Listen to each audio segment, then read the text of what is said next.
Halo Sobat MC, jumpa lagi dengan saya Michael dari MC Consulting. Pada video sebelumnya saya sudah membahas bagaimana proses tax review yang Anda perlukan bagi Anda wajib pajak orang pribadi maupun badan. Kali ini saya akan membahas bagaimana sih kita mengetahui salah satu contoh proses bisnis jika Anda sebagai wajib pajak orang pribadi maupun wajib pajak badan. Nah, salah satunya jika kita membeli suatu barang ya. Ketika kita tahu bagaimana pencatatannya dan bagaimana kita melaporkan bisnis kita, nah kita harus tahu nih usaha kita itu apa. Nah, kali ini saya akan memberikan satu contoh yaitu usaha perikanan. Nah, kalau usaha perikanan kayak gimana ya? Nah, kalau perikanan yaitu kegiatan manusia yang berhubungan dengan pengelolaan dan pemanfaatan sumber daya hayati perairan. Jadi sumber daya hayati perairan tidak dibatasi secara tegas dan pada umumnya mencakup ikan, amfibi, dan berbagai vertebrata, penghuni perairan dan wilayah yang berkaitan serta lingkungannya.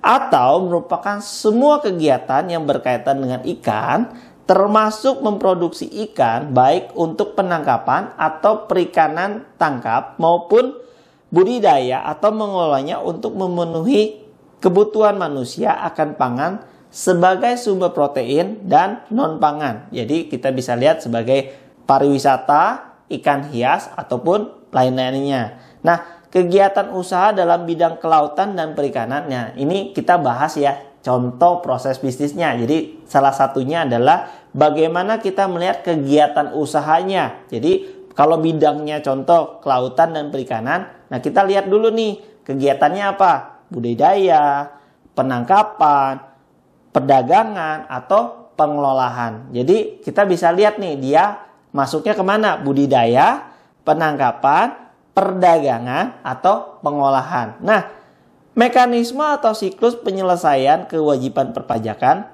dalam bidang kelautan dan perikanan selama 1 tahun. Nah, jika Anda melakukan yang namanya tax review dengan tax consultant, tentunya langkah-langkah atau tahapan bagaimana seorang tax consultant melihat proses bisnis Anda dan bagaimana kita akan melihat kewajiban perpajakan dari bisnis proses yang dijalankan oleh wajib pajak tersebut. Nah, kalau kita bahas contohnya di bidang kelautan, kita lihat transaksi usaha dalam tahun berjalan atau tahun pajak itu ya. Contoh 2022.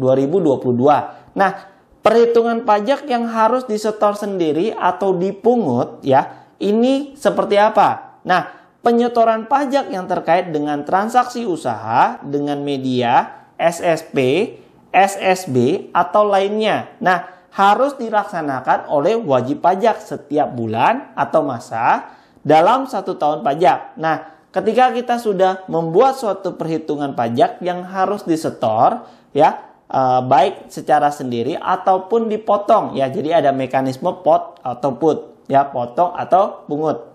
Nah, ketika kita sudah menghitung tentunya kita membayarkan. Nah, ketika kita membayarkan lantas apa yang harus kita laporkan? Nah, bukti pelaporannya yaitu pajak yang terkait dengan transaksi. Medianya adalah SPT masa. Ya, ingat nih ketika Anda dilakukannya tax review, nah akan dilihat nih penyetorannya kayak gimana. Tapi sebelum penyetoran kita menghitung dulu ya. Menghitung dulu ketentuannya bagaimana sesuai dengan peraturan perpajakan, kemudian disetor, kemudian kita laporkan. Nah, medianya adalah SPT masa dan atau PPN jika wajib pajak tersebut baik orang pribadi maupun badan berstatus PKP. Nah, kalau PKP tentunya ada kaitannya dengan PPN dan PPNBM. Nah, transaksi tersebut dicatat dalam buku jurnal ya, diposting ke buku besar, menghasilkan yang namanya neraca saldo. Nah, ini sama aja siklus akuntansi yang terjadi dalam pembukuan perusahaan ataupun wajib pajak orang pribadi. Nah, dari siklus akuntansi yaitu neraca saldo atau neraca rajur, kemudian laporan keuangan komersil, terus kita lihat nih posisinya ada nggak rekonsiliasi fiskal yang harus dilakukan. Maka nanti akan menghasilkan laporan keuangan fiskal dan kita akan lihat apakah terjadi kurang bayar atau lebih bayar berdasarkan pelaporan SPT tahunan badan. Jadi, mekanisme yang harus dilalui pada tahapan tax review bagaimana kita melihat all taxes. Nah, itu berguna sekali bagi Anda sebagai wajib pajak orang pribadi maupun wajib pajak badan. Nah, kewajiban perpajakan tadi contohnya adalah WP kelautan dan perikanan. Nah, kita lihat bagaimana sih yang harus kita potong, bagaimana yang harus kita pungut. Ya, ada PPh 4 ayat 2 atau final, kemudian PPh pasal 21, 22, 23. Dan ketika kita menjual, nah PKP kita jual ke PKP atau non PKP. Nah, kalau kita jual tentunya ada PPN kalau status Anda adalah PKP.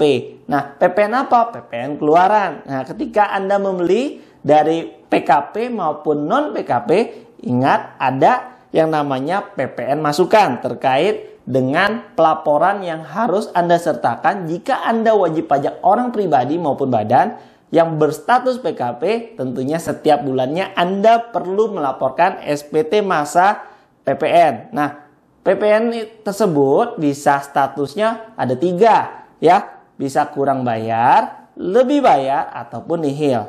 Nah, kemudian kalau untuk tadi PPh terkait dengan potong ataupun pungut, kita harus setor di SSP yang sekarang sudah berubah menjadi SSE. Jadi, surat setoran secara elektronik. Dan pelaporannya medianya adalah SPT masa.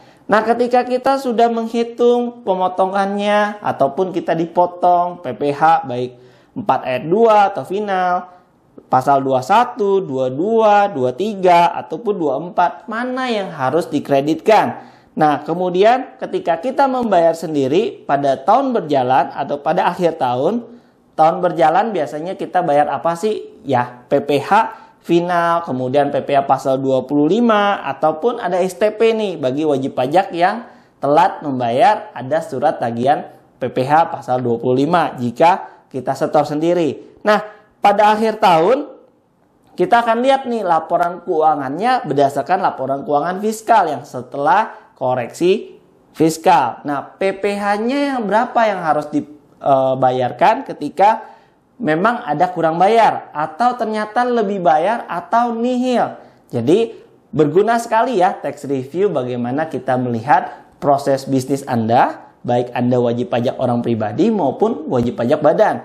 Dan ketika Anda sudah melihat secara proses bisnisnya dan proses pelaporan perpajakan, perhitungan, dan bagaimana mekanisme perpajakan yang berlaku yang ada di Indonesia. Tentunya dengan Anda melakukan tax review, Anda akan mendapatkan informasi bagaimana pelaporan perpajakan Anda sudah baik dan benar sesuai dengan ketentuan perpajakan. Dan bagaimana ketika kita melaporkan perpajakan, hasil akhirnya adalah pelaporan perpajakan kita sesuai dengan ketentuan perpajakan.